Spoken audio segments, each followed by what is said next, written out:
Hello, good evening, and welcome to this, the first of our special 2019 presidential election-focused episodes of Face the Nation, coming to you live from Stein Studios in Ratmalana. I'm Nadim Majid. The great South American revolutionary Simón Bolívar once said that a state too expensive in itself or by virtue of its dependencies ultimately falls into decay.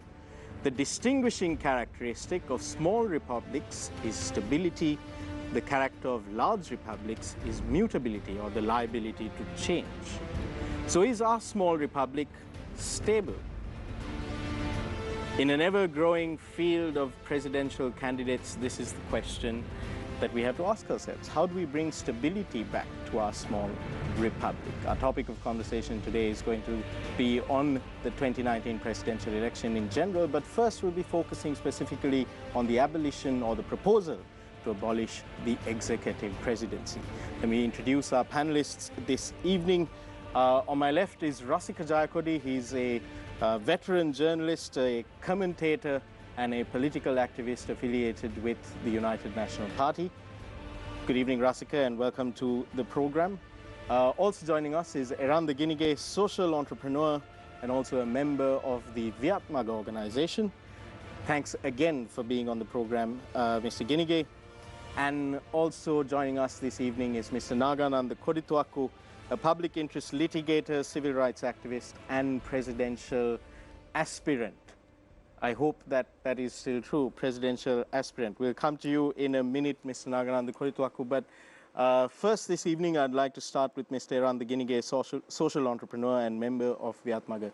Eran, repeatedly we've seen mandates that have been given by the public for the abolition of the executive presidency. This has been a major campaign promise of several, at least the 6th, 5th and 4th executive presidents of this country, to abolish the executive presidency once coming into office. Now this topic, which was dormant for a while, has cropped up again with presidential elections around the corner. What is your position? What is the position of Viatmaga when it comes to the executive presidency?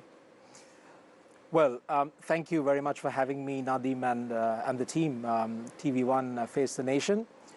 Well, I mean, Viatmaga is a collective of intellectuals, entrepreneurs, and professionals, and you know, it's a diverse platform. So there are people with diverse opinions. It's almost like a think tank that develops policies for any government to really take. So I'm here to really talk, you know, as me, Eran the Ginige, and my sentiments are shared by many colleagues. So to answer your question, the important thing is we have to understand what do we actually mean by the word executive, right?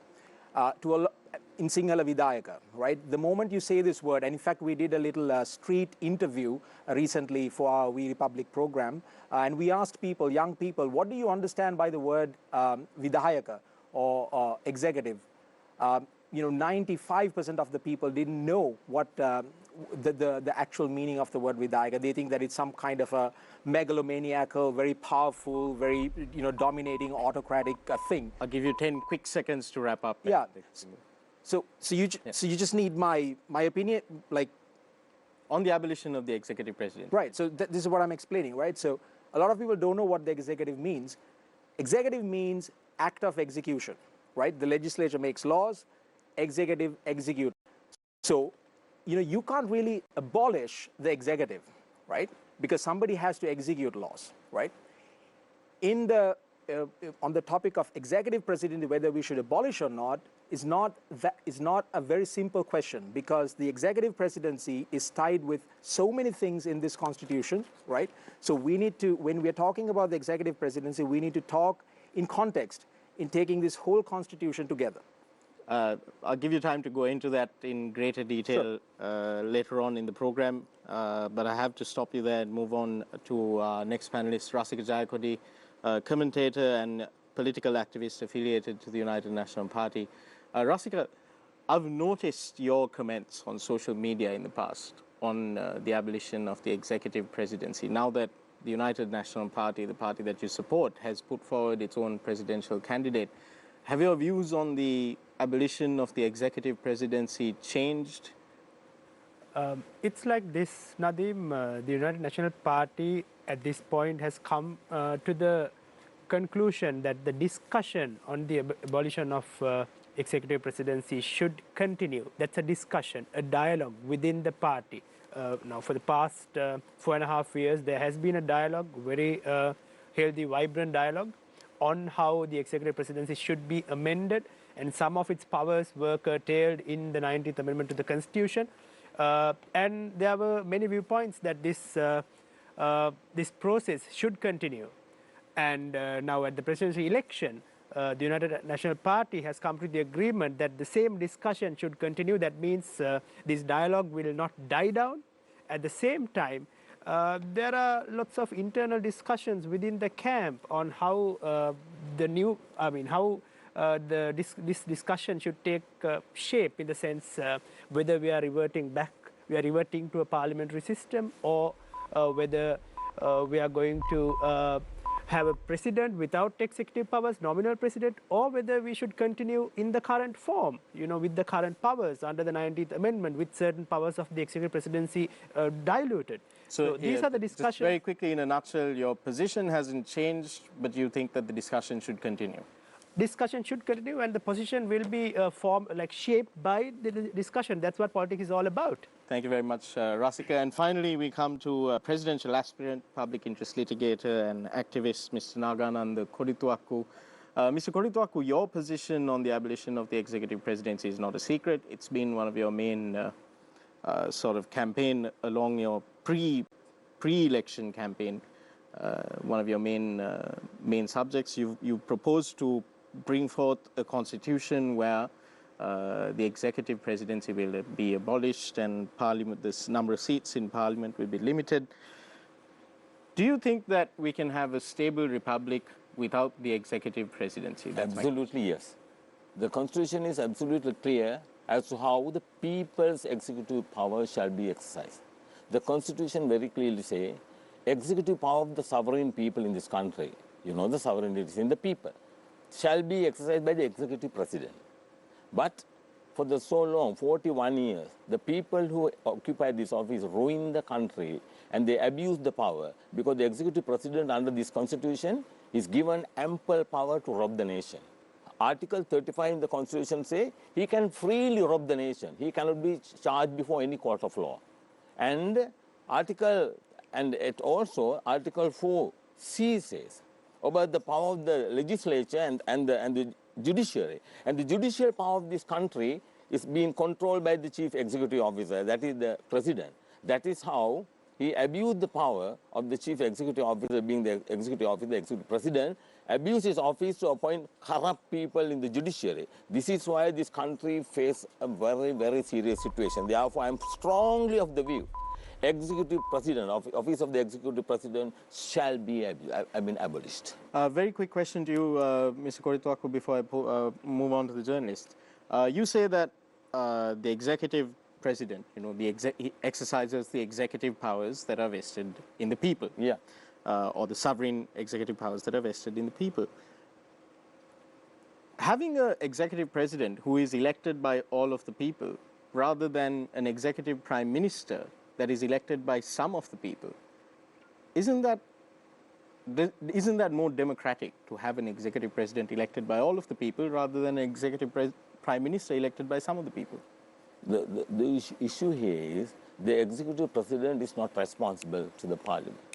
So that is why he is freely abused the office of the executive president. Therefore, I strongly of the view that office should be abolished. We'll come back to that subject in some detail. Let me introduce our interrogators tonight, Mr. Desham Gonawala and Shehan Ranatunga. Thank you very much, gentlemen, for being on the show this evening. Let's start with the usually quiet Shehan Ranatunga. Thank you, Nadim. Gentlemen, well, there's so many questions to ask, but I think I'll probably start off with Mr. Ginike.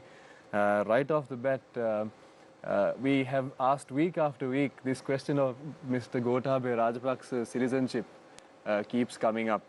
And week after week, everyone that speaks on behalf of Mr. Rajapaksa will say that it's a done deal, it's settled. He has renounced his citizenship. And yet we know that, again, now it has come up in the Court of Appeal. So I want to get your take firstly on this matter. Sure. So before I answer your question, I should tell you guys something. I mean, I love you guys, right? I love this show, and I have huge respect for this show. And thank you for having me. The problem with this program is that you bring us to this show on a specific topic, and then you start with that topic, and then you ask all kinds of unrelated questions which has no correlation with the topic, right? I'll answer your question. I'm happy to answer your question, but this is something that I have seen again and again and again. So I would like to request from you guys to kind of maintain some professionalism here. When we come on this show on a specific topic, let's have the decency and the professionalism to speak on that topic so that our viewers who are also watching to get knowledge will have some reasonable output out of this. So to answer your question, yeah, so the candidate, Mr. Gotabaya Rajapaksa, whom I support, has publicly announced that he has renounced his US citizenship and that he is now a Sri Lankan citizen. I have seen the documentation with regard to that, and I am convinced that he has done that. But because we are a free republic, anybody can actually file a petition, go to courts, and appeal on all kinds of things. And that's what has happened. And that's fine. That's absolutely fine, right? So it's now with the courts. And it is not, I think we have a lawyer here. I don't know whether you have the rights to practice now. As citizens who respect law, we should not now make commentary on that legal process. Let the law take its course. We are fully confident about the courts. It has given clear verdicts. For example, if you take avant-garde case, which made huge headlines for such a long time, turned out to be a false allegation, right? And they were cleared of all allegations. And Mr. Johnston Fernando's case, again, which was overblown, out of proportion, was proved to be a false allegation, and the courts cleared it. And in the same way, when during the October Revolution, when the constitutional crisis was on, the people went to the courts, and the courts gave a clear decision, and we accepted it. That's how it should be. So I don't accept this. Even what he says, that there's no law here.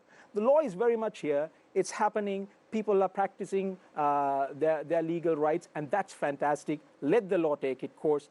Ask me a question on this very important topic, which is the executive presidency and what will happen when you abolish it, whether it will have good governance or not. Ask me a question on that, because that's a really, really important topic. Can I can I say something on that, please? Yeah, I mean, can I? Certainly. Because I took time on some to answer this unrelated question. So, in 1972, when we were made a republic, Nadeem, right? By the very progressive people, including Mrs. Sirima of Bandaranaike and the Nempereras and the Colvinar de Silvas, amazing people that gave sovereignty, what Mr. Kodituaku mentioned, equally to Sinhala, Tamil, Muslim, Malay, Burgher, Chetty, Adivasi, Vedi, all people equally. That's very important. They gave sovereignty equally to all nationalities and identities and all religious beliefs, men, women, whatever, right? That's very important. When that constitution was made, the UNP opposed it. UNP opposed that constitution. Why did they oppose that constitution? Because there was an assembly similar to parliament, right? Mr. Jayawardena asked the question, what will happen if this parliament starts to violate their mandate? What if the parliament becomes tyrannical? What if the government becomes tyrannical? How are we going to check and balance that assembly, that parliament, right? And it's a valid question. He's a very intelligent man, and he asked that valid question, and he opposed it because there was no check and balance for the assembly or the parliament at that time. When he became the president, or when he won the elections, his solution to that was he created the presidency and gave executive powers, the main power that he gave to that institution is the ability to dissolve the parliament in a situation where the parliament starts to act rogue and start becoming tyrannical and passing laws and go all crazy, right? So he created these two institutions and checked and balanced these institutions. The parliament can remove the president if the presidency starts to act all rogue and crazy. So I don't accept the fact that the president is not checked and balanced. The president is very much checked and balanced by the parliament. And if the parliament starts to act all weird, the president can check and balance the parliament. This is the essential structure. This is the essential, the cornerstone of the 1978 Constitution that we have today. What these guys are telling ignorantly is to take away that cornerstone of the Constitution. And they tried to do that with the 19th Amendments, and we saw what is the repercussions of that ignorant and rather ridiculous and stupid action. Mr. Koritwaku, I'd like to hear from you, since Eranda referenced you a couple of times in his remarks there. Is this true? Will abolishing the executive presidency, or in what he says, will it take away that cornerstone? Cornerstone? Cornerstone of the The Constitution. check and balance. Check and balance. No, it has no relevance at all. That's absolutely wrong. Prove it. First place he said, Prove it. No, this is my turn. Yeah, prove it. Just keep quiet, this is my turn. So prove it. Right. Now, office of the executive, he starts with my practice. He has no business with that. As a counsel, I can take any matter before the court of law which affect the rights of the people in this country. Good. All matters that I taken up before the Court of Appeal and the Supreme Court still being continued. The judges tried their level best to stop Nagananda, but it will never work. Yeah.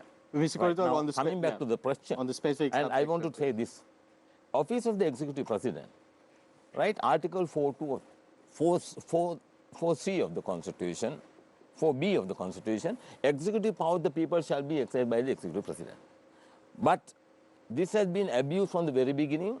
After the 72 Constitution was abolished and taken, this 78 Constitution was enacted, and this government in power, they, through the JVP, they try to take away the people's executive power, which is an entrenched provision in the Constitution.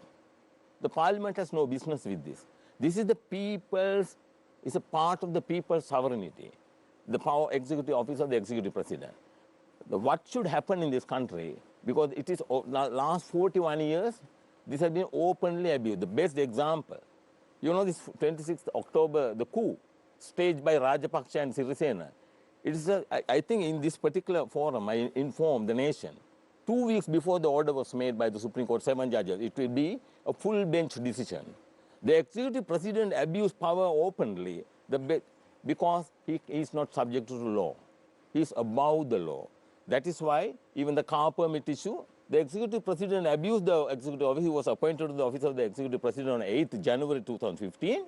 He imported a tax-free car on a permit. He himself declared as a member of Parliament Polonnaruwa. Why he did it? He robbed 33.5 million of public funds because... I think I've mentioned this before, but you have to take responsibility for that. No, I take full responsibility. It's a public document filed in the Supreme Court. Why he abused the office of the executive power in this manner? Because he is not subject to law. There can be no public office. You also mentioned that the president abused his executive powers in sacking the prime minister, appointing a new prime minister, and then proroguing and then dissolving parliament. Yeah. But he was checked by the Supreme Court, wasn't he? In that particular instance, because it was subject to the Constitution, a violation of fundamental right. What I say, if he violates, if he committed any wrong, any criminal act, he cannot be charged before the court of law. Or any violation of criminal law or civil law cannot be, you can't charge him before the court of law. That is why former President Rajapaksa and Maithripala Sirisena and Chandrika Bandaranaike, they ruined this country, and now that is why the people are crying for a change. They want to go very quickly hear from Rasika on this, and then get back to you, Deshan. Rasika, on this subject, of checks and balances. Do you feel that there are sufficient checks and balances on the executive president? Nadim, Eranda explained the line of thinking behind the introduction of the executive presidency, and former President J.R. Jayawardena explicitly said he wants this executive presidency because he wants an executive arm that will not bow down to the whims and fancies of Parliament. He used these exact words, whims and fancies of Parliament. So he created an executive presidency that is insulated from Parliament. Now, Eranda's argument saying that to the effect that the executive and the legislature, the Parliament will function as checks and balances to each other looks good on paper. But you know what else looks good on paper? Ink, right? So it doesn't mean it's There's true. no correlation, Rasika. Doesn't Come make on, any come sense. on, Eranda. Now, Doesn't make any right? sense. So just prove it. Former President J.R. Jayawardena, he had absolutely powerful because Parliament. ink looks right? good on paper, So that doesn't prove that everything else looks good on paper. Former President Jayawardena is a UNP president. Yeah. He had a hugely powerful Parliament, and then Parliament couldn't function, couldn't maintain checks and balances on his executive presidency. Absolutely. That's the truth. Being an activist affiliated with the UNP, I'm saying, Right. former President Jayawardena's Parliament, Yeah. which served during the time of former President Jayawardena, Yeah. couldn't maintain checks and balances. That and is that itself that is demonstrates why the system is flawed. That is because he had a 5/6 of Yes. Yes, and it was elected by the particles, people. right? That's a separate issue. Hold on. How come- That is a separate issue. We are talking about the principles of check and balance, right? Now he says, Mr. Kodituakku said about immunity. The Article 35 in the Constitution, and by the way, Mr. Kodituakku forgot to bring his constitutions, right? I brought the Sinhala Constitution, the English Constitution up to the 19th Amendment, and the original Constitution. Give me the Constitution, Mr. Kodituakku, kindly. This Constitution is the original 1978 Constitution, which I have, and I brought all three of these Constitutions prepared to this program, and Mr. Kodituakku forgot to bring his Constitution, and he asked if he can have the Constitution, and I said, you can kindly have it. Please, here, have it. Please have it. So wait, this is my time now. So it's number 35, right? You are trying to abuse the time here, right? Immunity. You have not been used a lot of time informed talking about the fact that Mr. Now Kodituakku he didn't made a bring his categorical accuracy here, right? He made a false assertion. He said that the executive presidency is the executive here. My dear viewers, executive branch is not just the presidency, right? In this constitution, there are three organizations or institutions which comes under the executive or the act of execution. One is, of course, the presidency. Yes, presidency as an institution is part of the executive because it has certain duties given by the legislature to execute. The second institution which comes under the executive as per the constitution is the cabinet of ministers. The cabinet of ministers is probably the most powerful executive institution. It's the executive cabinet of ministers, right? So then we have to talk about the cabinet of ministers as well if you are talking about the executive. Then the third institution which comes under the executive is the public service, my dear. But Eranda, isn't that, you mentioned the cabinet of ministers and the non-cabinet ministers, the deputy ministers, the state ministers, who all come from parliament. Now herein lies the fundamental problem. Yes. You're arguing that the executive can be checked and balanced by the parliament and the judiciary. Yes. But how can the executive be checked and balanced by a parliament when the majority of the parliament is made up of brilliant question, and I'm one of the guys who talks about this. I'm probably the only person who talks about it. If we are to make any amendment in this constitution, Rasika, that would be it. It is because the legislature and the executive needs to be separated. The only place where it violates that is the cabinet of ministers. The cabinet of ministers are appointed from the legislature, and they hold the membership of the parliament while holding the ministerial post. That is a violation of making laws and executing laws. So that is something that we have to fix. But let me finish about the immunity. Now, the third institution of the executive, Chapter 9, the executive is the public service, my dear viewers. Do you know that the public service of this state, the Republic, is the permanent executive of the Republic of Sri Lanka, right? And it says, 61A says, Nanda, you'll Immunity have of to legal paraphrase, proceedings. because if you're going to quote entire passages of the Constitution, No, you'll be very, taking very, up all of this the is time. important, Nadeem. This is important, right? This is very important, right? It says, no court or tribunal shall have power or jurisdiction to inquire into or pronounce upon or in any manner call in question any order or decision made by the commissioner, committee or any public officer in pursuance of any power or duty conferred or imposed on such commission or delegated or committee or public officer under this chapter or under any other law.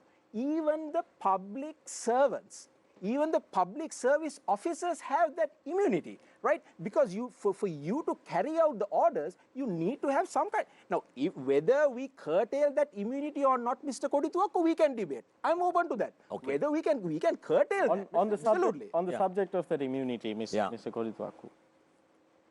In the first place, I must say, the irrelevant issues are raised here, and we have not been informed about the issue discussed here at this forum today. That is why I came open with nothing, and when I was informed about the executive president and the constitution only, I asked this gentleman a copy of the book. I did not come prepared for that. And the office of the executive president, I must say, now he says, I must make it absolutely clear. Article 35 of the Constitution is absolutely clear. Executive president cannot be charged for any violation of any civil or criminal law. And he talk about the public service offences carried. I mean, any criminal offence carried out by the public officers. He said they are immune. No, this is not completely wrong. Public officers who violate the criminal law, charged for bribery and corruption. Right, the law specifies, is very clear. They are with immediate effect. Prove it. They are placed under interdiction. Quote it. Right, they are placed under interdiction. Wait, ask me, please. This is the first time I face this kind of a situation at this program. Good. When you are given a time, please. Right, you must obey the rules and the etiquettes here, right? I don't want anybody to interfere when I talk. I'm just asking you to prove it. Nanda, you have to give, you can question Mr. Kodituaku once he's finished making his point. Sure. It is given in the establishment code, and any public officer who is charged for bribery and corruption are placed under interdiction with immediate effect. Like you. Right? Right.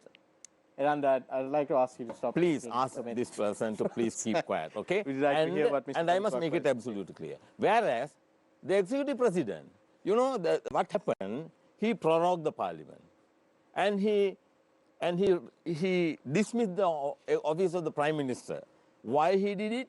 The clear abuse of office of the executive president. So these people, that is why the Nagananda produced a new constitution. You will observe here, all that is taken out.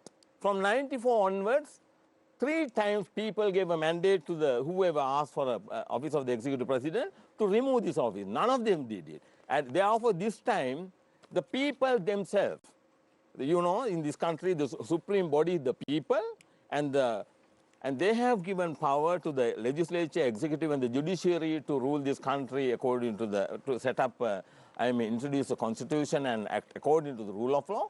They have failed the nation. Therefore, this time, I must make it absolutely clear, Constitution provides 2 ways to make legislations. That is by people themselves.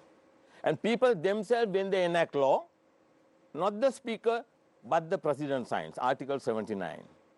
And since these people have failed the nation for 71 years, you can remember 2 weeks ago, 1 deputy minister and 1 parliamentarian, they conceded they failed the nation. Therefore, this occasion, I invite the people themselves. Enough is enough. Let's win our sovereignty from these people who ruin this country. Let's enact our own law. We are the supreme body. Article 4A, our legislative power is with us. Therefore, this occasion, we will exercise our legislative power and enact our supreme law. Excuse me, Koja, I've been infringing on your time. Deshan? Thank you, Nadeem. Excuse me for being a bit unprofessional here, Mr. Jayakodi, but I want to skirt around the topic. The United National Party in particular, we've had the United National Party express various opinions on the executive presidency, and if you look at it at the 2014 elections or in the run-up to the 2015 elections, one of the biggest promises under that civil society movement was to abolish the executive presidency. But 4.5 to 5 years on, we've not seen that happen. And we are once again at a juncture where we had the proposal put to abolish the executive presidency, then it was withdrawn, a bit of a confusion there. And then a new candidate has emerged as the presidential candidate from the United National Party as well. But he doesn't seem to have the same conviction of abolishing the executive presidency that, say, Mr. Wickremesinghe has. Does this not, number one, kind of betray the campaign promises that were made in 2014, number one? And number two, does this not show that there is a certain degree of tension when it comes to policy direction within the United National Party, old and potentially new? It's like this. I mean, the essential nature of opinions is that they evolve, they change. Nothing is set in stone. Correct. I mean, that's how politics is shaped over, like, from time immemorial. When it comes to the issue of the executive presidency, the United National Party's policy stand at this point is that the party will continue the current dialogue, current discussion on making amendments to the executive presidency. Now, making amendments can be many things. Can be the total abolition of executive presidency, or can be a diluted version of the current form of executive presidency, or it can be, it may remain the same. You know, if the discussion doesn't progress, it will remain the same. That means the executive presidency, whose powers are diluted by the 19th Amendment to the Constitution. So he is subjected to the. What's the formal stance of the United National Party at this particular point in time when it comes to the executive presidency? Formal stance is very clear.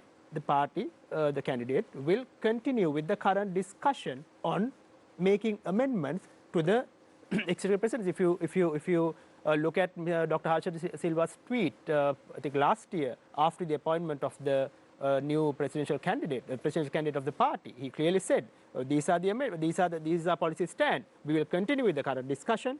At the same time, we will also continue with the current discussion on pro-democratic reforms, which means further strengthening the 19th Amendment to the Constitution. That means strengthening the commissions. How do we ensure that the commissions perform better? Because we now, with the recent developments, we have to come to the conclusion that these commissions should be strengthened to make them immune to political interference. So these discussions should continue. That's the policy stance of the UNP. And then at that point, when it comes to the implementation stage, taking into consideration the majority opinion of Parliament, and also with inputs from the public through public consultations, the final decisions will be made.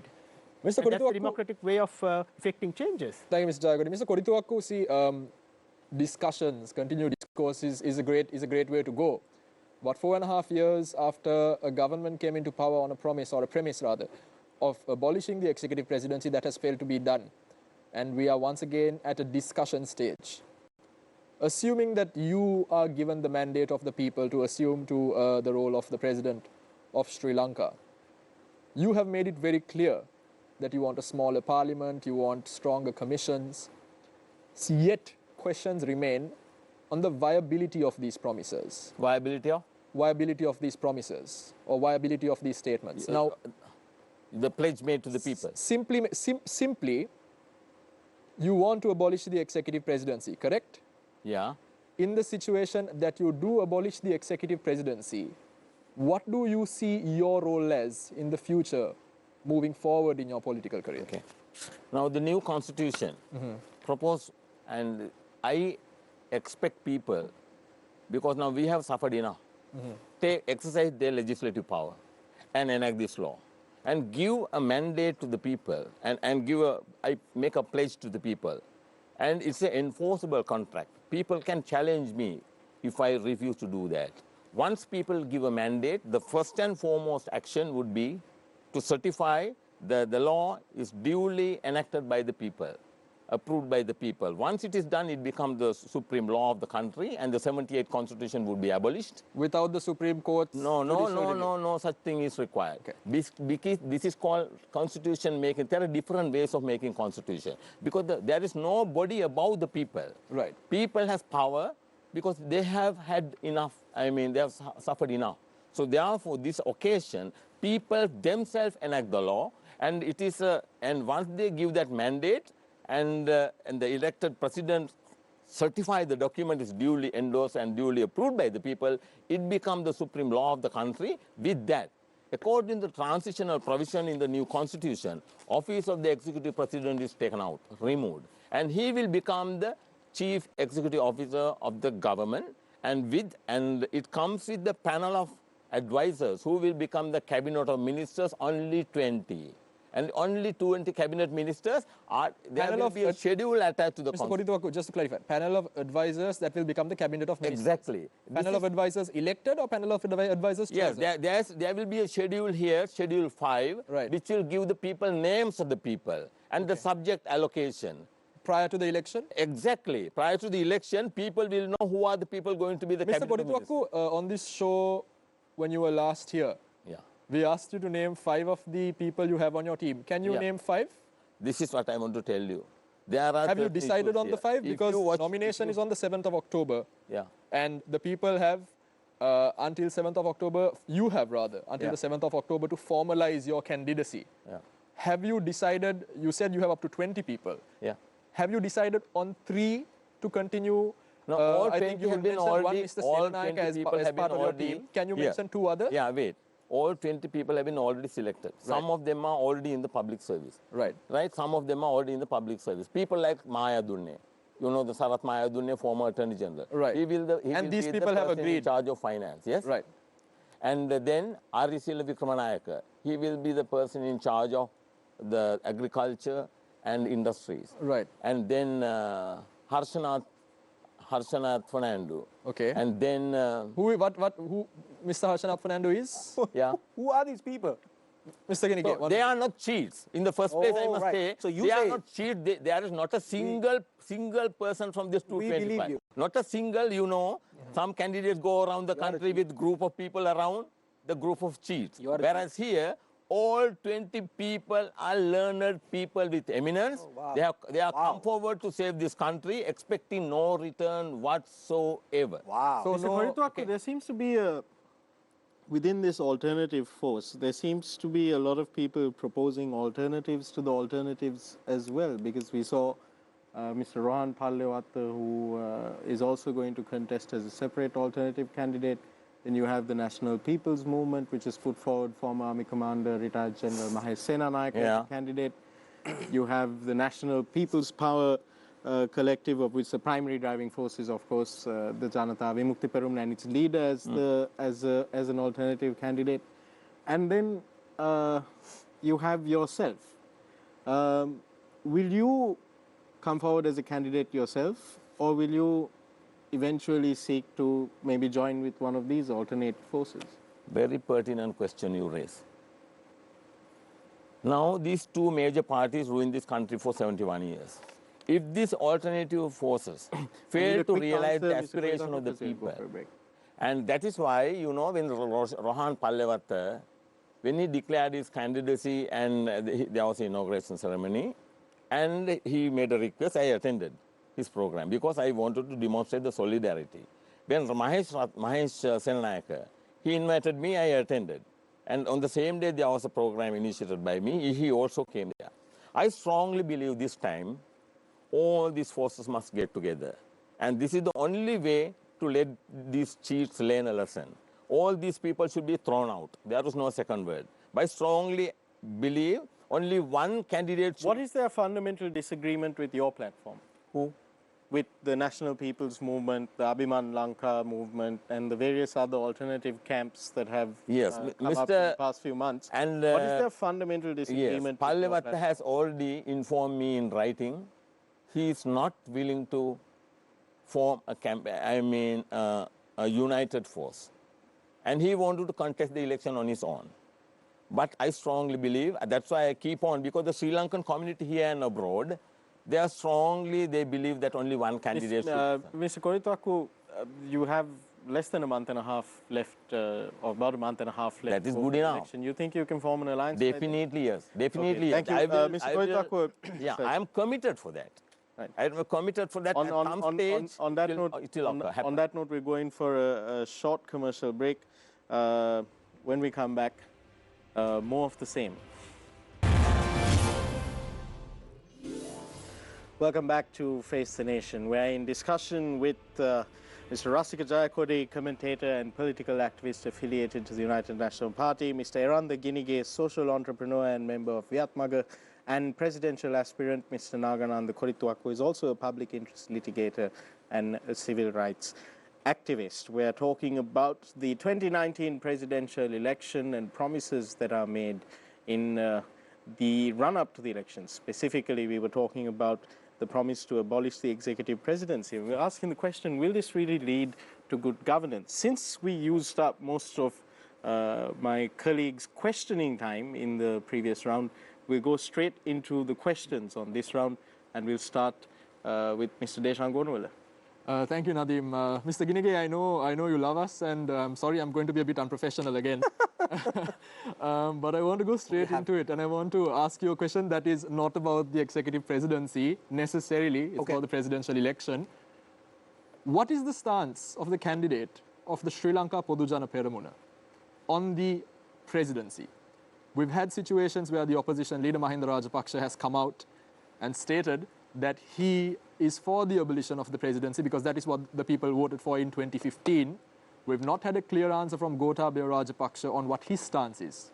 What is the stance? So,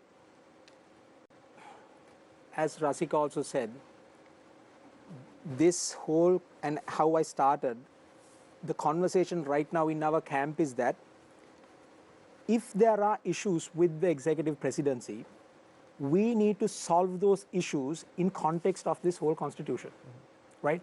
Like, for example, the entire 13th Amendment, which enforces the provincial councils, right, that were made in 1987, it is entirely pinned on the presidency, right? The whole of 13th Amendment, my dear friends, is under the 154A. One number, right? Everything comes under that. Yeah. And it is entirely pinned around the presidency, right? So if we are removing the executive presidency and the powers that checks and balances the provincial councils through the governor, now then that is going to obviously have a huge problem, right? So when we talk about executive presidency, we can't just, like simpletons, we can't talk, this is a terrible thing, we should get rid of it. That is not how it should be done. It needs to be done through a long, conversational, consultative, intelligent discourse, right? And has that discourse not been had over the last 4.5 years? Does the presidential candidate have an opinion differing to the opposition leader? Because the harsh reality, Mr. Ginige, and I'm sure you'll agree with me, is that the presidential candidate's voter base, significant amounts on it, rest on the opposition leader's voter base. And in a situation as such, does the presidential candidate not necessarily agree with what the opposition leader has been saying? No, see, the thing is this. When you say voter base, right, you say, okay, the opposition leader has this much of voter base, the UNP has this much of block votes, this many number of this and that and all, the polls and all this, that. Right. Because I believe in the republic and because I believe in democracy, not Ranil Wickremesinghe's democracy, I believe in democracy, the rule of the people, by the people, for the people, and as Mr. Korittuakko says, I'm a believer of that. I don't like to count people's votes like that. Right. Because citizens are human beings, right? And they change their mindsets. Yeah. Maybe people thought that, take Brexit for example. Mr. Ginige, 1 second. Let me give an example. Ink looks great on paper. Yeah, it's nice to say these things, but the opposition leader does have a significant vote of it. All these conversations that we have, when I present a rational argument, the last statement that I get is that it all looks nice on paper, but it doesn't work in reality, right? That's a nonsensical answer. If something is not implementable, if there is an issue in the execution, then we should professionally look at that issue and then try to fix that in the constitution. That is fine. I'm all for it, right? But if we are saying that all the goddamn problems of this state is because of this constitution, therefore we must get rid of this constitution and make a new constitution. We are skirting around the question. I want to know, as somebody who has been involved in Viatmaga, which has been very closely affiliated to the presidential candidate of the Sri Lanka Podujana Peramuna, does the opinion of the candidate of the Sri Lanka Podujana Peramuna, Mr. Gotabaya Rajapaksa, differ from that of opposition leader Mahinda Rajapaksa? No, I don't think there's any difference, right? What we believe, our camp believes, is that if the people have an aspiration to change the executive presidency or the structure, then let's do that. We are open for it. Right, we are open for constitutional changes. Obviously, we don't have to stick to anything forever, right? Everything needs to evolve. I'm a believer of that, right? But what we should do that. Can I just quickly can I finish, madam? Please, rephrase the question. I want to add some context to that question. It's related to your answer. In the 2010 Mahinda Chintanaya, then President running for re-election, Mahinda Rajapaksa, in the Mahinda Chintanaya, he proposed a bicameral parliament as a way to strengthen parliament's oversight of the executive. Do you support this move as well? I personally do. If the conversation is leading towards that, right? Because Mr. J.R. Jayawardena's way of checking and balancing the parliament was to create the executive presidency. There's another way to do that. What Nadeem very correctly said is to create a bicameral parliament. Now, our parliament is a unicameral parliament. All the 196 plus the list 29 to 225 people are in one body, essentially, one assembly. It is by parliamentary tradition we call the government and the opposition. That's it. There's no demarcation like that in the constitution, right? If the conversation, if the debate, if the discourse, if the direction is towards, okay, fine, let's not have an executive presidency. Let's try to create a bicameral parliament, which essentially checks and balance itself. I'm all for it. Why not? Let's explore that, right? So this is the thing, Nadeem. We are not against constitutional changes. We are absolutely for changes. I believe in revolution. I believe in change, right? I'm a change agent. I have introduced so many new things. I want to change ways, but we must do that in good faith. We must do that in good faith. On that note, you said that when on the subject of abolishing the executive presidency, it should follow a discussion, that there should be dialogue. Now, Anand is saying that he's all for, abolition of the executive presidency. If you're moving towards a bicameral parliament, which sort of checks and balances itself through maybe what we had pre-republic, when we had the Senate and the Legislative Assembly. What is the constitution? Is the conversation on abolishing the executive presidency not moving in the direction of establishing a bicameral parliament? That is my question to you. I mean, right now, within the UNP camp, or within the groups affiliated with the UNP, this particular issue is not being discussed adequately. But I agree with the view that it is a good way of maintaining checks and balances. For instance, now the biggest problem right now in Sri Lanka's politics is that the people who can change the system cannot become policy makers because of the current political culture and the election system and the costs associated with it. For instance, in a place like Colombo, there are some candidates who spend over rupees 200 million for a parliamentary election. There are no regulations on this campaign financing and on who channels money into these campaigns and all these things. So there's a lot of so many issues associated with this particular with the issue of the absence of campaign financing laws. So if we are to make any progress, any meaningful progress in our political culture, we need to ensure that the people who can change the current political system get elected as policymakers. So creating a secondary platform would be a good way of ensuring that. So this discussion must proceed. So just very quickly on that, Rasika, you mean when you talk about, you say that, okay, the integrity of our elections is compromised because we don't have regulations surrounding campaign funding, etc. You spoke about, the governance structures. Am I correct in extrapolating from what you said that the governance structures of our country are fundamentally flawed? The answer is yes and no. I mean, you can't take it like, okay, the entire constitution is wrong. Yeah, on that where it's, let's say, grey, it's yes and no. Ideally, it should either be yes or no. And not really. Answer, but in that sort of grey area, isn't it right for people like Mr. Nagananda Kodituaku to then say that, you know, or do they not have a case when they argue that, you know, the system is rigged against the public, and therefore the public need to reclaim that. I'm not saying that I agree with Mr. Koituaku's position, but I'm saying, isn't it fair? Nadim, your line of thinking leads to cheap populism. You know, the entire system is flawed, so we must get rid of the entire constitution and enact. It doesn't work that way. I mean, these are complicated problems, and they don't have binary answers like yes and no. I mean, there are good. Thank you very much, Rasika. Yeah. That's exactly.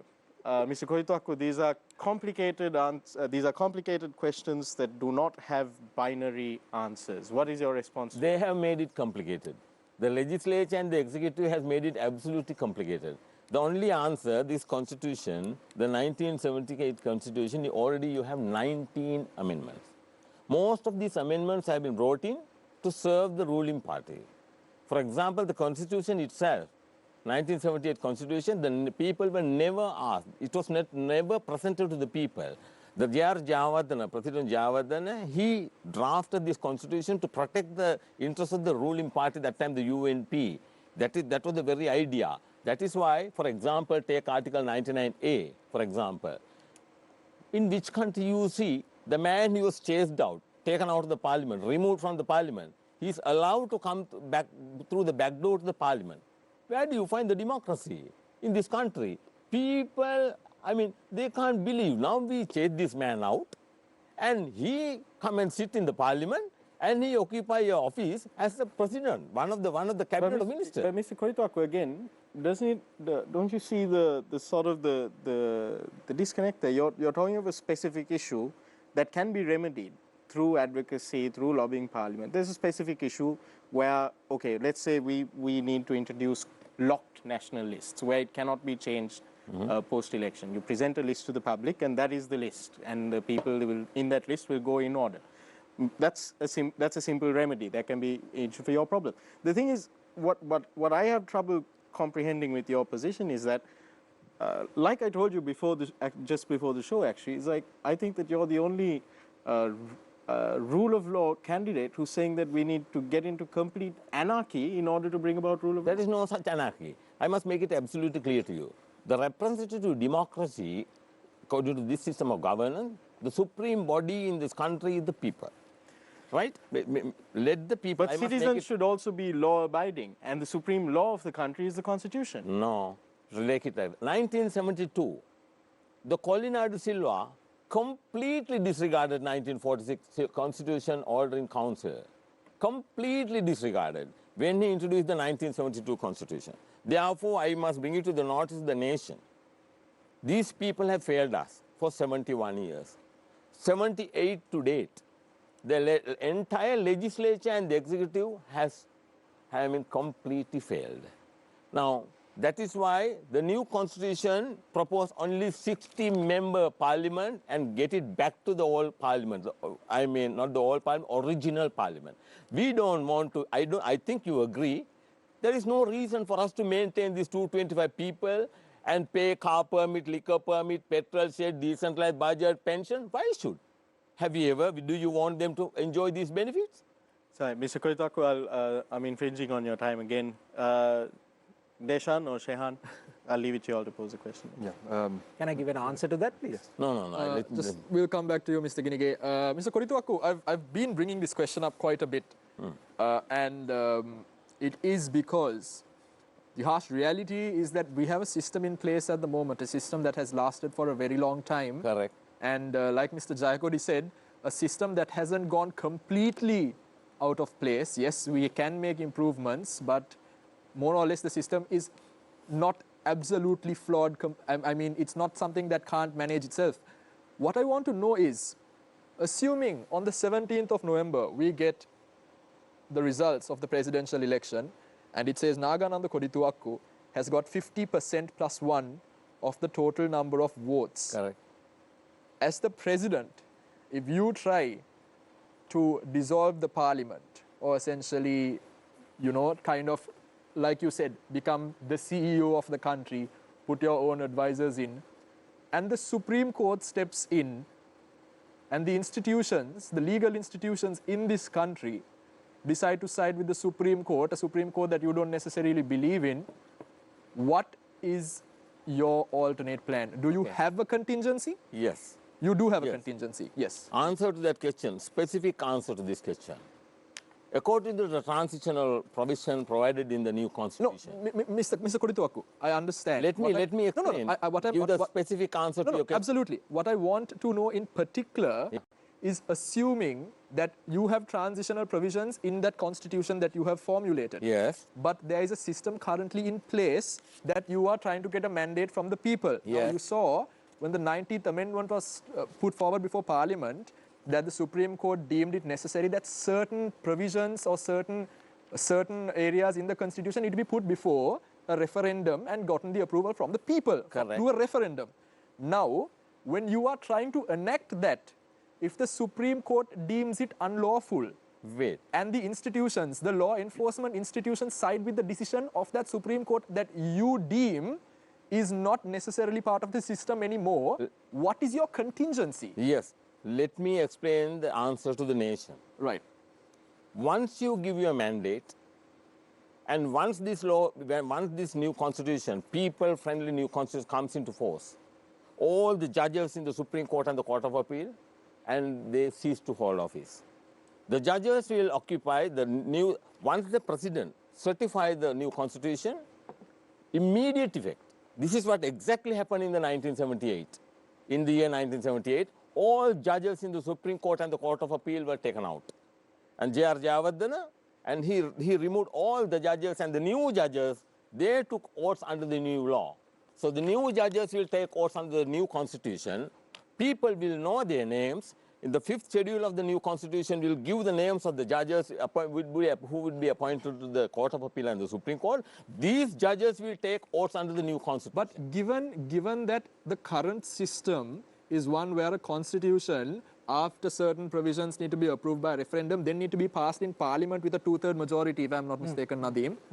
Given that the current system is that, if the law enforcement agencies decide to side with the current system as opposed to that new constitution that you are saying has been mandated by the people on the basis that a system exists, is there a contingency? That is what is provided in the this existing constitution. This is completely breakaway. Right. Intentionally, you disregard the 1978 constitution. Right. You get the people, and people say, we don't want that constitution. Right. Mr. Jayakodi, we want, let me answer the question. I ask people's clear mandate. Once people give a clear mandate, once it becomes the supreme law of the country, once the document is certified by the executive president, and he himself becomes the executive prime minister, there won't be any more. Mr. Jayakodi, excuse me, Mr. Jayakodi, the thing is, when it comes to the process of legislation, of making laws, there are procedures. I mean, as a lawyer, you encounter these procedures. I mean, even in criminal proceedings, there are procedures that you have to follow as per the Code of Criminal Procedure. This is why I said you're probably the only rule of law candidate that I know of who's proposing that we have to plunge the country into anarchy in order to bring about the rule of law. You're absolutely wrong. Let me explain. Let me explain. 1978 Constitution provides for complete, if you want to repeal the constitution, you must get 2/3 majority and the referendum. So that means the referendum means the mandate from the people. Yeah, but so therefore I ask straight away, and the referendum. Yes. Therefore here, not just the referendum. Yes, that is how the law provides, the 1978 Constitution. Yeah. This is intentionally you disregard the 1978. You go before the people. Disregard the law. Disregard the law. Yeah, from your experience in journalism and now as a political activist, you've had your fair share of experiences. Your thoughts? This is fiction, because this reminds me of Designated Survivor, the Netflix TV series. The US president gets bombed during the State of the Union address, and the entire, the Congress and the Senate, every senator, every congressman dies, and every Supreme Court judge dies. And then the person who was named the Designated Survivor prior to the State of the Union speech becomes the president. And this is kind of similar situation, but at least that person had to abide by the Constitution. There was a Constitution to guide his course of action. Now, this will create absolute, utter chaos in the country, and the country can't function like this. And also, this leaves out a very important part of constitutional making, that is public consultation. You can't just offer this document to the public and ask them to vote for it. I mean, these things have to be formulated through the with the consultation of the public. So all these things have been left out during this Mr. process. Kotaku, for example, with your proposals regarding can you judiciary, I let see a major flaw. Like what you're proposing, already with our judiciary, we see there is a major backlog of cases. While the courts are a last resort for people seeking justice, many people shy away from going to the courts because it takes a very long time, and justice delayed is justice denied. What will happen to all of those cases, all of those judges, Yes, all of those cases that have been filed? Yes, now you will see. When you fire all the judges. Within 24 hours, the Constitutional Council will be established, Court of Appeal and the Supreme Court will be established. This is what the Georgia did in 1978. And you will see here, there's a specific time scale provided. Their judges will not be able to drag cases for 20, 30 years. If you refer to Article 126, subsection 5, there's a specific provision that the Supreme Court shall hear and determine a matter filed in the Supreme Court within a matter of 2 months. But there are cases right over 10 years. Therefore, there's a clear violation of the rule of law by the Supreme Court itself. I think we're going around in circles here, so I'm going to pass it to Shehan. From the people's point of view, at the end of this, the term of the good governance government, we are faced with a situation right now. On the ground, you have crippling debt situation, you have a power crisis, you have a sudden security situation. From the voters' point of view, what do you think, Mr. Jayakodi, is the most pressing issue that the president or the next president needs to address, and what type of skill sets are you looking at in terms of your presidency? Yes, And I'd like to ask the most important thing is to create a stable government. I mean, that's what Sri Lanka lacked over the past 4.5 years due to the current composition of the government. I mean, the National Unity Government that became defunct after October 26th. Now, the president was supposed to be a non-partisan president who would function as that was the initial plan. That's what the UNP campaigned for, UNP-led alliance campaigned for in 2014 November. The president to remain as non-partisan president and to usher in reforms that broadens the democratic space of the country. But 2 years into his first term, President Sirisena became the leader of the SLFP, and he started engaging in party politics. And then the SLFP also became part of the government, and that led to a seemingly dysfunctional government, because there were two schools of thought within the policy-making process, and the two parties couldn't meet eye to eye on many matters. So but Rasika, the reality is that the SLFP needed to become part of the government because the UNP didn't have a majority in that parliament. Not really. I mean, the idea... You would not have been able to pass any legislation in that parliament if the that SLFP is the was case, not part of the government. If that is the case, there was a very easy option for the new president to dissolve parliament, because there was no 19th amendment in place. The next day, he would have dissolved parliament and elect and sought a fresh mandate. The president didn't dissolve parliament because he was honoring his agreement with the United National Party. Isn't that Not correct? really. I mean, as I told you, politics is a situational thing. Politics, But he had a 100-day program. He had a that 100-day pledged to the program. people. He needed to fulfill that. Yes. And he felt that the best way that he could fulfill that was by getting the Sri Lanka Freedom Party, or at least his faction in the Sri Lanka Freedom Party, to support the United National Party. Isn't that the case? No, his faction of the UNP, of the SLFP, wasn't even in the picture when the campaign was planned and when they campaigned. No, but the thing is, I he had think- made I a think promise what to the Nadim means people is in terms of the 100-day in the immediate aftermath of the 2015 presidential election, what you saw is we saw former Minister Dayasiri Jayasekara, Duminda Disanayaka, Faiza Mustafa all holding a press conference committing to the president and the newly elected president. Then we saw them take up certain portfolios. And one of the very important things is that Prime Minister Ranil Wickremesinghe at the time had the confidence of the majority of the House, which is why they didn't vote him out as Prime Minister when the President appointed him as the Prime Minister while he had a minority of MPs. So the United National Party at that point did have to rely on the SLFP. Following the 2015 August elections, again, the United National Party failed to obtain a majority. So they formed an alliance together with the President's faction of the SLFP. After the October constitutional crisis, the United National Party has formed a single government, but again, they did not have a majority, so they had to rely on the support of the TNA. So the thing is, where is the guarantee that given that for 4.5 years, we have seen experiment after experiment happen and fail, that in the next 5 years, number one, you can gain the numbers you want in Parliament, given that, let's be honest, the performance of the government has been disappointing to the public. And number two, given that also this uncertainty is set to continue. I mean, why are you so negative? Now, former President Chandriya Kumaratunga's government had only one majority seat in Parliament, but the government functioned without any problem for 6 years. But Rasim, we one had that majority problem. seat is all you need to legislate. If you can legislate, you can function. If you Yes. don't have a majority, you can't function. Here, can I? But see, I'm not given a. Please, Sorry, please, sorry, I'm trying to sorry, Anand, respond yeah. to this. Do you want to finish your statement? May I? No, I'll make a 30-second statement. Yeah. Just because the unity government didn't serve its purpose, its original first purpose, that doesn't mean everyone in this country must lose hope and go into a uncharted territory.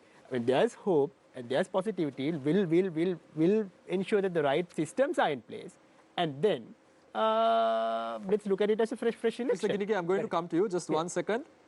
Mr. Jayakodi, I read an interesting article of yours online about why Karu Jayasuriya will make the best case scenario in terms of a president. We have Mr. Sajith Premadasa now nominated. Has the UNP nominated the second best guy, or do you still maintain? Not really. I mean, initially, given the previous situation, there was a risk. There was a palpable risk that the divisions within the UNP might lead to a split. And I think there was a school of thought within the camp that both sides should agree on a compromise candidate, so that everyone should come together on the same stage and campaign for the party. So just to clarify, your article was that Karu Jayasuriya is the best case compromise candidate and Sajith Premadasa is the best candidate in terms of Given national the policy previous level? situation, but now it doesn't exist because everyone agreed upon Mr. Sajith Premadasa as a presidential candidate, including Prime Minister Wickremesinghe, and everyone supporting him, even Mr. Ravi Karunanaka, who was one of the strongest critics of Mr. Premadasa. Now, everyone has come together and they have decided to throw their weight behind Mr. Premadasa. Thank So you. that situation has changed. Thank so you, the Mr. solution has to change. Thank you, Mr. Jayakodi. Mr. Ginige, 2010 to 2005 to 2009, I think everybody would agree that was the peak years of the Mahinda Rajapaksa presidency. You saw an end to a 30-year conflict. 2010 to 2015, you saw development without a doubt, but at what cost? As much as you did see GDP rising, a lot of the GDP increases were debt leverage spending. A lot of the investments that were done at the time have not paid off. The Hambantota Cricket Stadium, the Hambantota Port, for example. We nationalized the national carrier that is making losses. Of course, those losses have increased now, but still they started during that period. Mismanagement, what they call Paul Vadaya, Paul Palanya. Allegations are endless.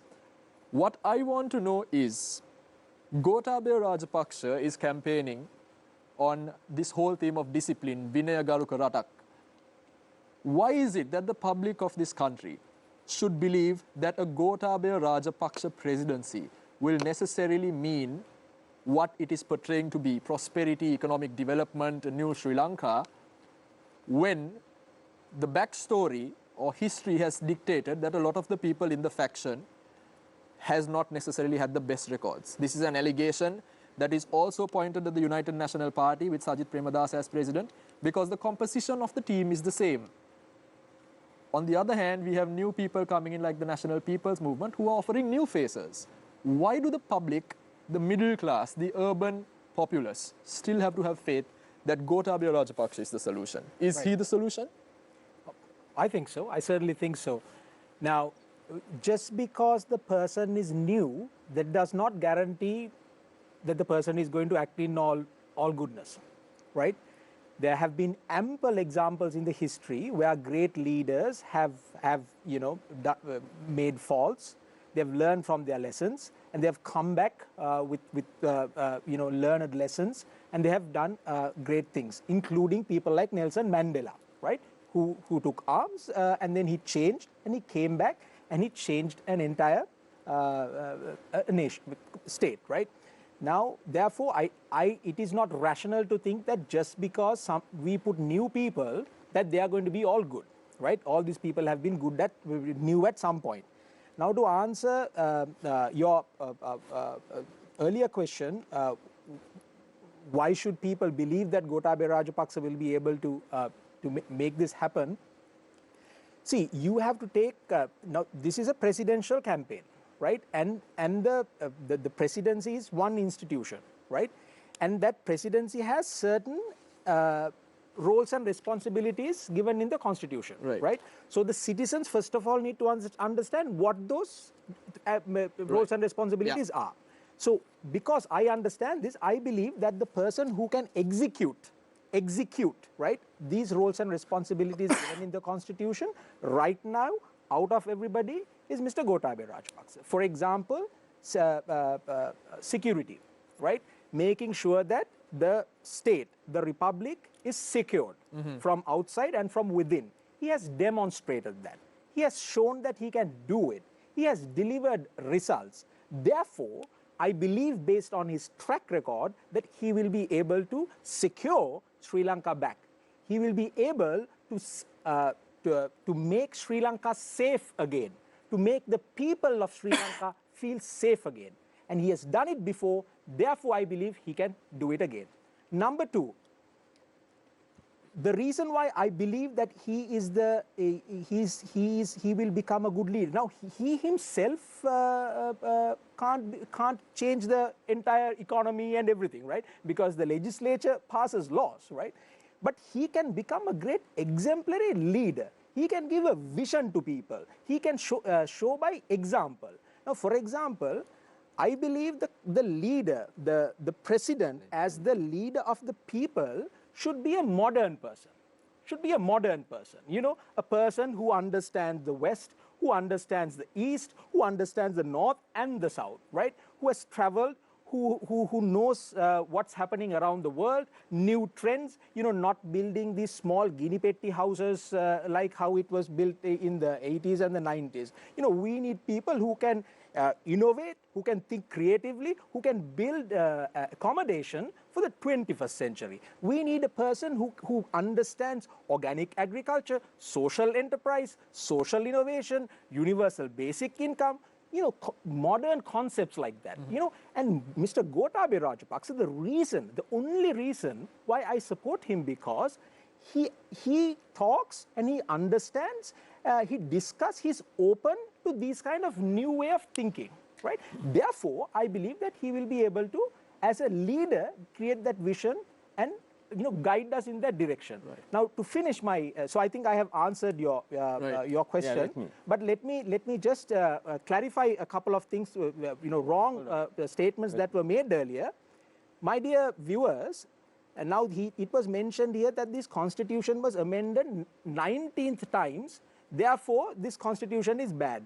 Do you know how many times the Indian constitution has been amended? It has been, as of March 2009, it has been amended 103 times, my dear viewers, right? So therefore, just because, based on the number of amendments, you can't decide whether a constitution is good or bad. Maybe the amendments are really good. And the final thing I want to say is that when Mr. Kodituakku and his team of people that he says are really good, you know, they are so pure, they are so good, they are so educated, you know, they're the best of the best. Wrap up. Yeah, I'm going to wrap up, right? You know, the best of the best, we should believe it because he says so.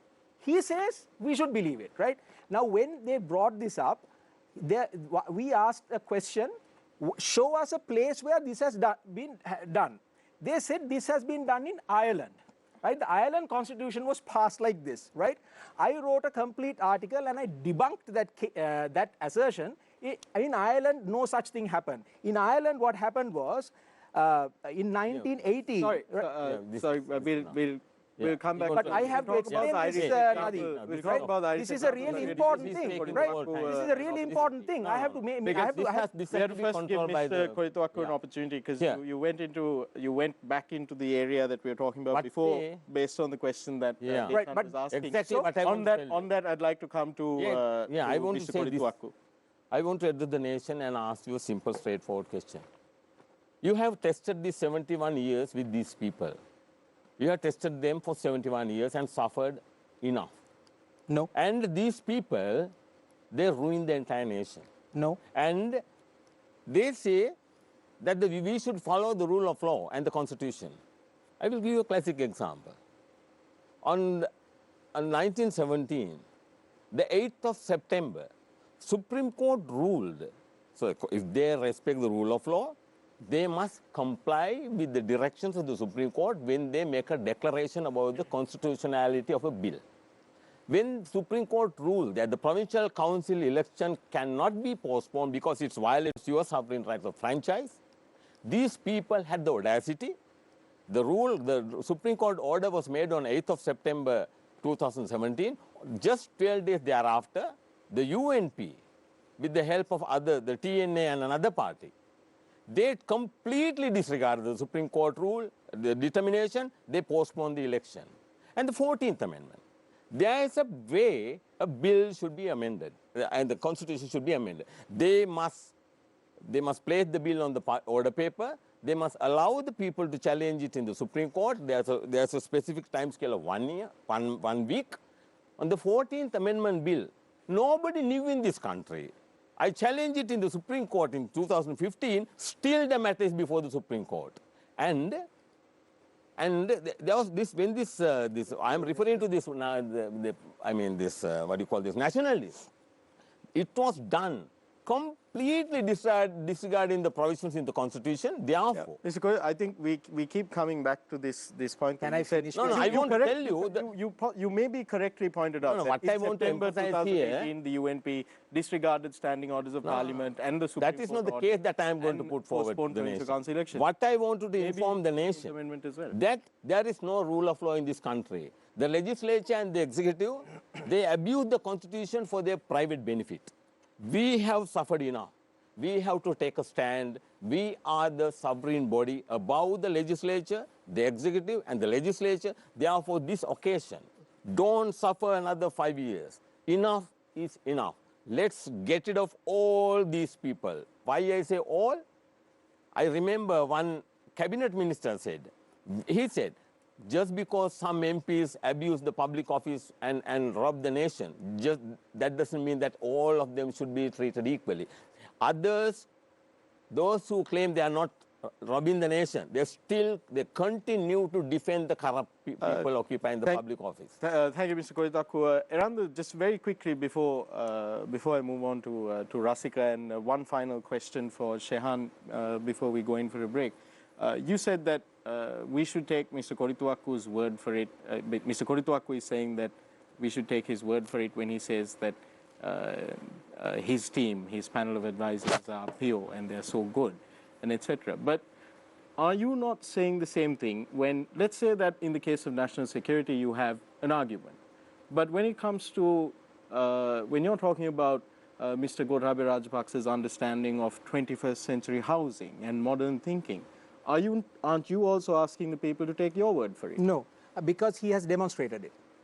He has already delivered results, right? He's the man who completely facelifted Colombo as we see it, right? He's the man who built the condominium style apartments for the shanty dwellers. But his detractors would say that that was basically the gentrification of Colombo, that it was, you know, creating a Colombo for a certain wealth class whilst excluding its poor.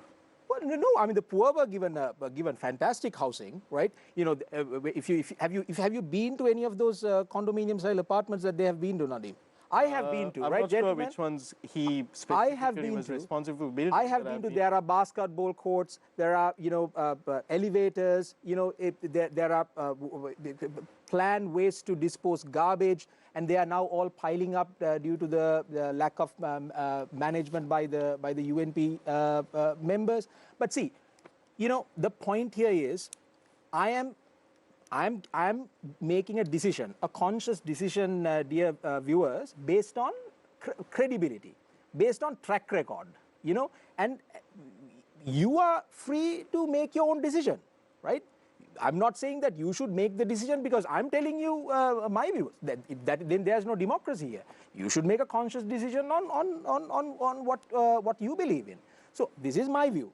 But the point that I try to make is that even in Ireland, Heshan, even in Ireland, there was a guy called Ayman de Valera, right? He formed a party in 1922 called Fianna Fáil, right? And then it was elected to the as the government in the parliament through a proper election, right? And then it took a long time. They drafted the constitution, and in they even presented that constitution to the Pope in Vatican for their approval, right? And then that same constitution was presented to the parliament, and it was passed in the parliament, and then they went to a referendum. In their language, it is called a plebiscite, right? Then the question that they asked was, the question they asked from the people was, do you approve this constitution, yes or no? It was a very specific question they asked. And the people, 56% of the people voted yes. So therefore the constitution was passed. So if when we are passing a constitution, I am not against Mr. Kodituakku bringing a constitution and getting people's mandate, Mr. Kodituakku, to enact it. I'm not against that. Mm-hmm. You have the freedom to do that, right? And I think it's great that you are doing it. But what I'm requesting, I'm very kindly requesting you, Mr. Kodituakku, is let's do it in the right way. Let me finish. Let me finish, and then you can answer, okay. Right?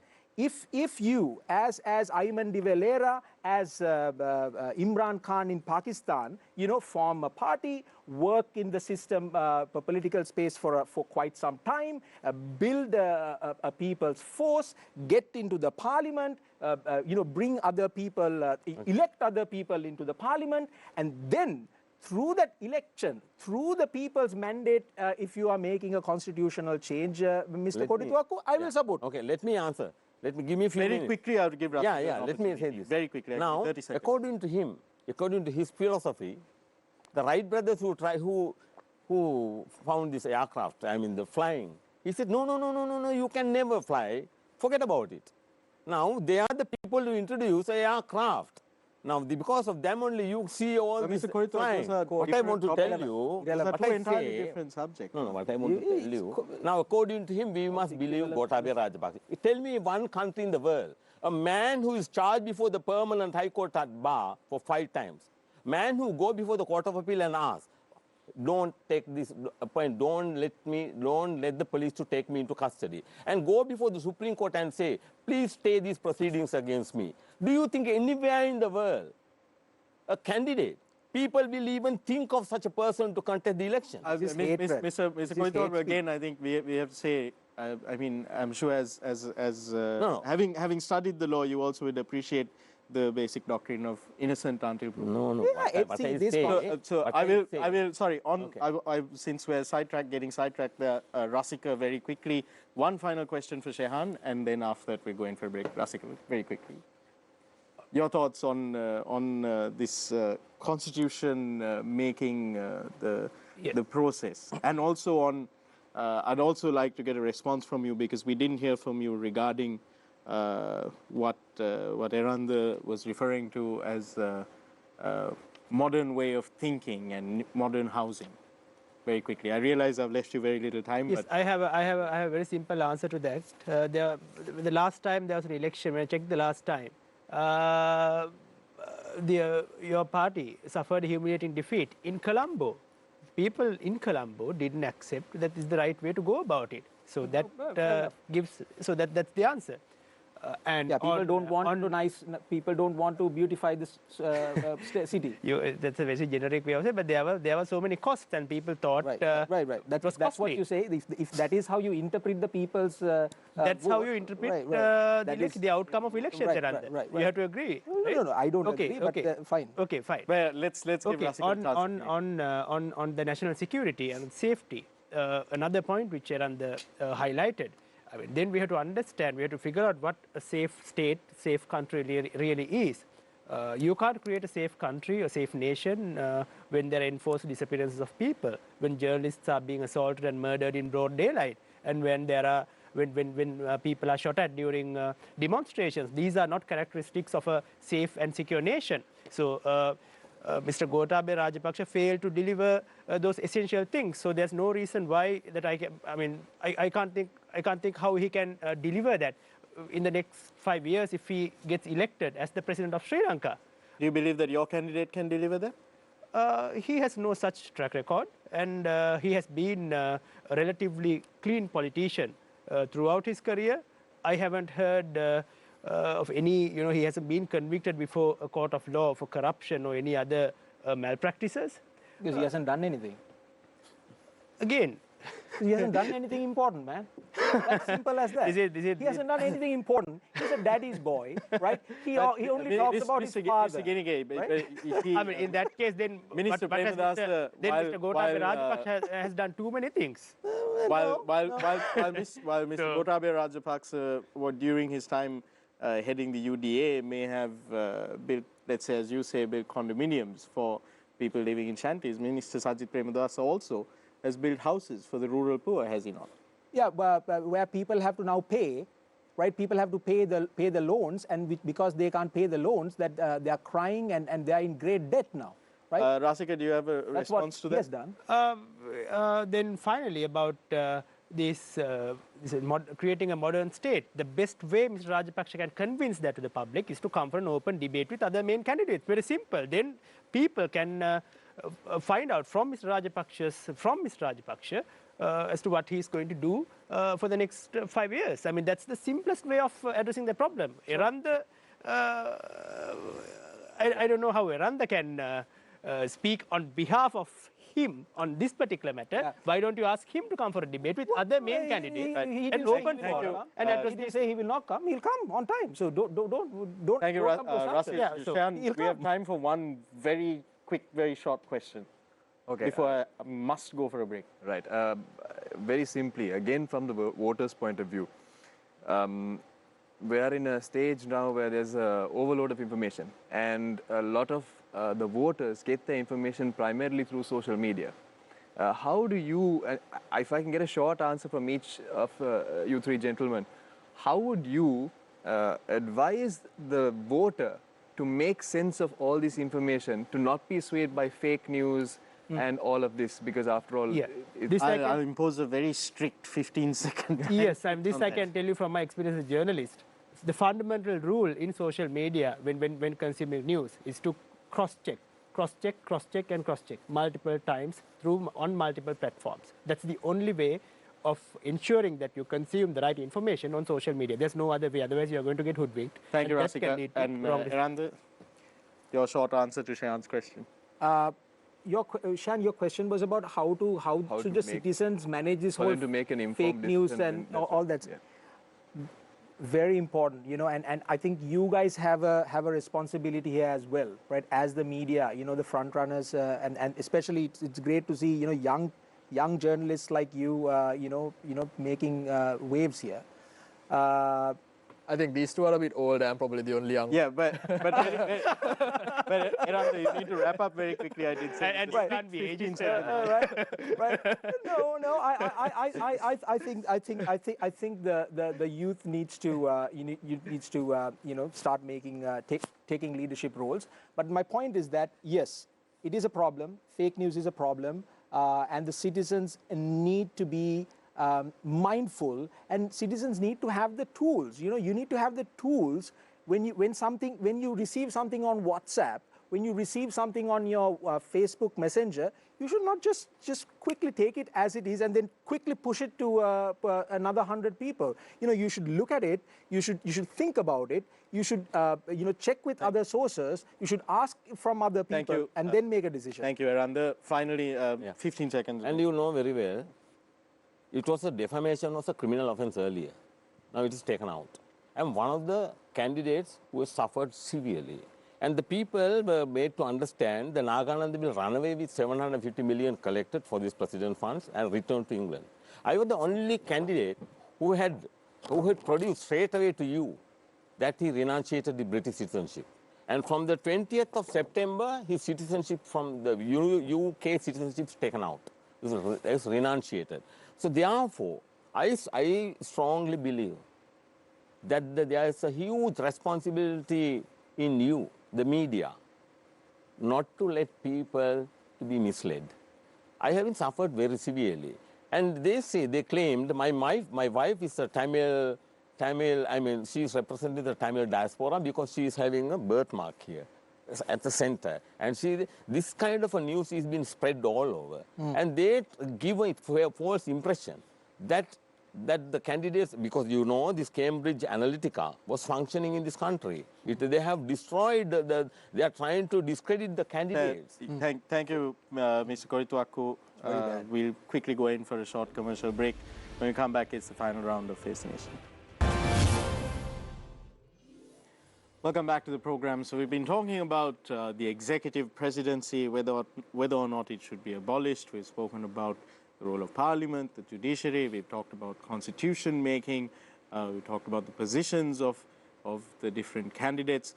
And finally, in this final round, to end today's show, Rasika Jayakodi, commentator and political activist affiliated to the United National Party. I'll start with you. Very quickly, inside of a minute, can you tell us what are the main issues that the people, the voting public, should be focusing on come the 16th of November? Make this election an opportunity to ensure that Sri Lanka is a country where there is democratic, inclusive and participatory governance.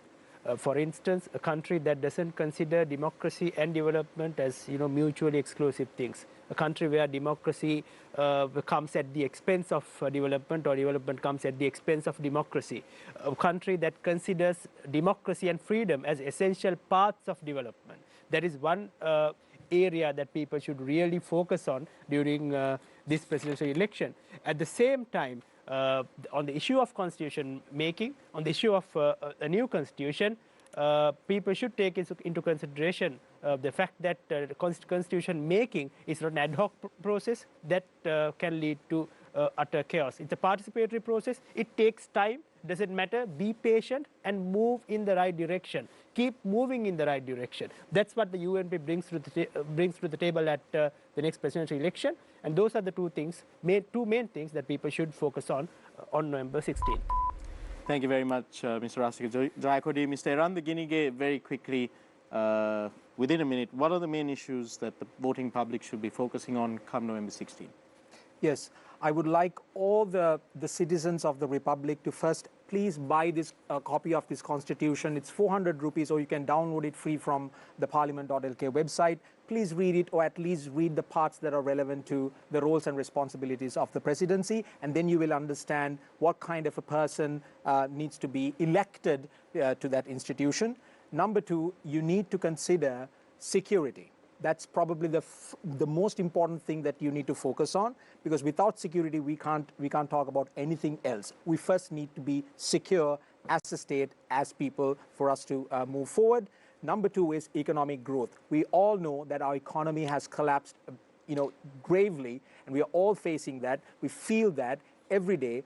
So we need to have a mechanism through that security and safety to bring back economic development. And the third thing is education. You need to look for the policies with respect to the education of the state, and what kind of policies the candidates are proposing. And I think Mr. Gotabaya Rajapaksa is the best candidate right now to do that. Therefore, please consider his policies and make a conscious decision. Thank you. Thank you very much, Eranda. And finally, Mr. Nagananda Korituaku is a presidential aspirant himself. What are the main issues, rather, that the voting public should be focusing on? There's a huge responsibility in you. Make sure that the accountability and the transparency is there, and they restore that in the government. Whoever you vote, make sure that they respect the sovereignty in you. You are the sovereign body in this country who enjoy the legislative power, the judicial power, the executive power. And make sure that they respect the rule of law and respect the accountability, as I said, the transparency and the independence of the judiciary. Unfortunately, this country, since you have lost the confidence in the people, they created the situation, and they created, this 21st of April, the situation where the people have no confidence in the security. Make sure that you would not select a person who has ratified the agreement with the United States in the 2007 March. Therefore, make sure that you use your vote intelligently and find the right person to take this country forward after 71 years, because enough is enough. Thank you very much, Mr. Nagananda Kodituaku. Thank you very much also to Deshan and to Shehan. Again, I apologize to the two of you for infringing on your time. And I thank you for giving me the leeway to do so and for not kicking up a fuss. And finally, to close, I did open with a quote from Simon Bolivar talking about the importance of stability and about how in smaller republics, a distinguishing feature of smaller republics is their stability, and how we should be looking for such stability in our country. I'll close also with a quote from Bolivar. Precisely because no form of government is so weak as the democratic, its framework must be firmer, and its institutions must be studied to determine their degree of stability. Unless this is done, we will have to reckon with an ungovernable, tumultuous and anarchic society, not with a social order where happiness, peace and justice prevail. Thank you very much. Good night and good luck.